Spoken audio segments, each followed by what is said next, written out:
शिवसेना से लीडर संजय राउत ने कहा कि सरकार किसानों के मसाइल का हल निकालना नहीं चाहती, वरना अब तक किसानों के मसाइल हल हो चुके होते।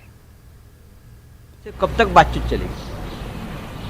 60 दिन हो गए, किसान हटने को तैयार नहीं। ये सरकार को मालूम है किसान हटेंगे नहीं। जब तक जो मुख्य मांग है तो कानून रद्द करने की, तब तक किसान पीछे नहीं हटेगी, सरकार को मालूम है।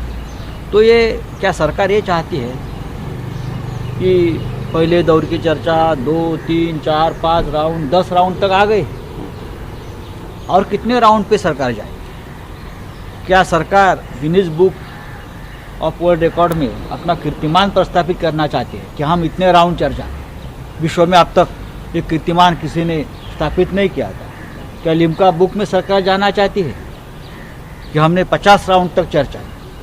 तो कोई छोड़ देना चाहिए, ये हटवा दें। मैं ये नहीं कहूँगा कि आप पीछे हटो सरकार की तरफ से, लेकिन किसानों की बात सुनो, किसानों को मनाइए, और आप कानून रद्द करने की जो बात किसान ने मांग रखी है, आप एक बार उसको मंजूर कर दीजिए।